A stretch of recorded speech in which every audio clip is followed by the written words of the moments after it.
동국대학교의 학술 소식을 쉽고 빠르게. 안녕하세요. 아나운서 박경록입니다. 여러분, 콘크리트 유토피아라는 영화 보셨나요? 동국대학교 구은정 교수님께서 콘크리트 유토피아를 중심으로 근대 민주주의의 역설과 랑시에르 민주주의 함의에 대한 논문을 작성하셨다고 합니다. 더 자세한 내용 교수님께 들어보겠습니다. 네, 안녕하세요. 네, 자기소개 한번 부탁드립니다.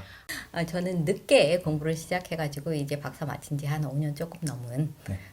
그래서 주로는 돌봄 관련해서 연구하고 있습니다. 근대 민주주의의 역설과 랑시에르 민주주의 논의의 함의, 네. 영화 콘크리트 유토피아를 중심으로.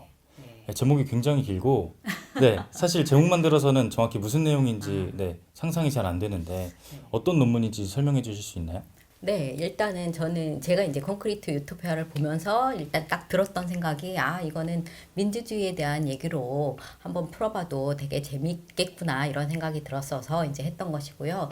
그 다음에 우리가 흔히 지금 이제 포스트 근대, 포스트 후기 뭐라고 얘기되는 시대에 민주주의에 대한 우리가 지금 세팅해 놓은 제도들은 이미 200년 넘은 제도들인데 이것이 사실 많이 미국에서도 트럼프가 당선되고 민주주의가 훼손되고 이런 얘기들이 있듯이 지금 이 민주주의가 그대로 가도 되겠는가에 대한 의문은 또는 질문들은 굉장히 많이 나왔다고 생각하거든요. 그리고 콘크리트 유토피아에서 아파트로 상징된 그리고 재난으로 상징된 그런 사회적인 과정이 결국 민주주의가 위기에 빠져서 이제 사회가 몰락하는 그런 과정으로 봐도 되지 않겠는가 이런 생각을 했고요. 그렇다면 해당 논문이 가지는 학술적인 의미와 가치는 무엇인가요? 그게 인문 콘텐츠 학회에 이제 실린 논문이고요.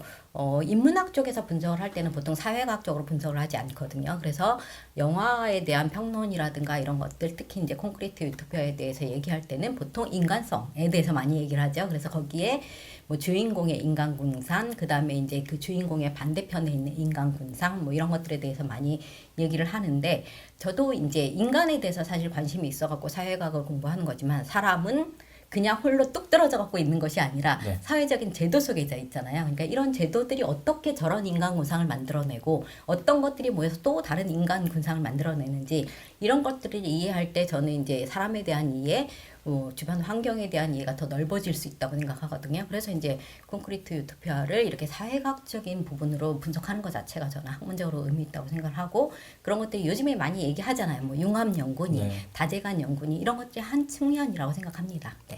마지막으로 콘크리트 유토피아 말고도 사회적 문제와 엮어서 분석해보고 싶은 영화가 혹시 있으신가요?